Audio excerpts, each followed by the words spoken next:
Modern দুনিয়ার যুগে যেখানে বাড়ির বয়স্কদের ঠাঁই হচ্ছে বৃদ্ধাশ্রম কিংবা স্যাঁতসেঁতে এক চিলতে ঘর অথবা একাকী জীবন, সেখানে বাড়ির বয়স্ক ঠাকুমাকে নিয়ে প্রদর্শনী নাতির। ঠাকুমার ব্যবহৃত জিনিস, পুরানো ছবি, স্মৃতি তুলে ধরে এক অভিনব ভাবনার প্রদর্শনী দেখতে হাওড়ায় ভট্টাচার্য বাড়িতে ভিড় জমালেন 8 থেকে 80 সকলেই। বাড়ির দাদু ঠাকুমা মানেই নাতি নাতনিদের কাছে এক মুঠো ভালোবাসা, আদর আবদারের জায়গা। কিন্তু বর্তমান ব্যস্ত দুনিয়ায় বৃদ্ধাশ্রমের চার দেওয়ালের মধ্যে থেকে যান বয়স্ক মানুষরা। So this idea that I worked is known as the Drying Leaves. It's a project I started to do in 2020, and I visualized it because during lockdown I had to stay with my grandmother, and I felt that there's a story in a very common aging woman, and because as we know that women play a very vital role in the society, bringing up the society. They kind of deal with the family, and then there are very nuanced ways in which they actually maintain relationships.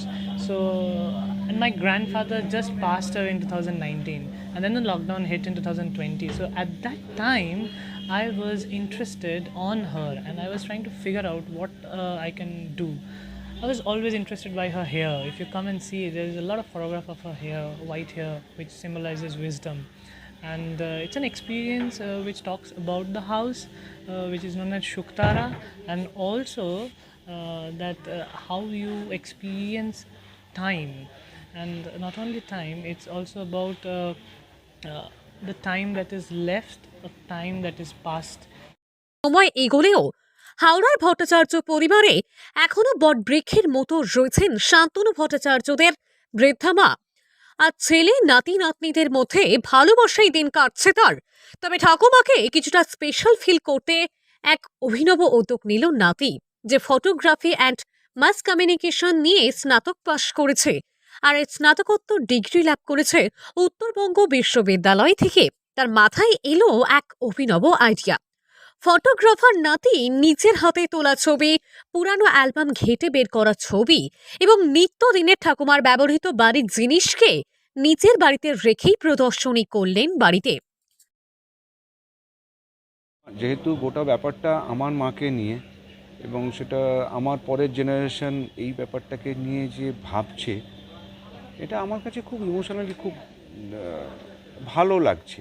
এটা আমার খুবই ভালো লাগছে। এটা হওয়াটা এটা খুব উচিত জিনিস। ও যেটা করছে সেটা যদি ঠিকঠাক এবং সবথেকে বড় কথা আমার যেটা খুব ভালো লেগেছে যে এই গোটা ব্যাপারটাতে মা খুব এনকারেজড।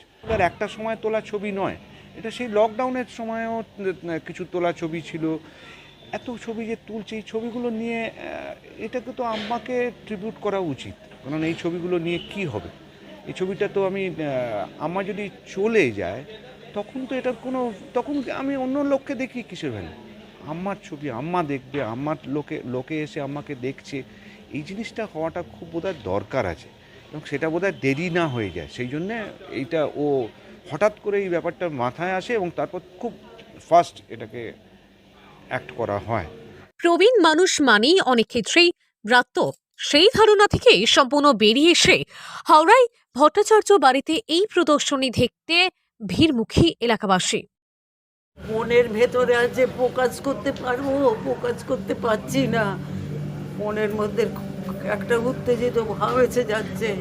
এইটুকুনি সেদিন হলো, সে আমার নাতি, আমার নাতি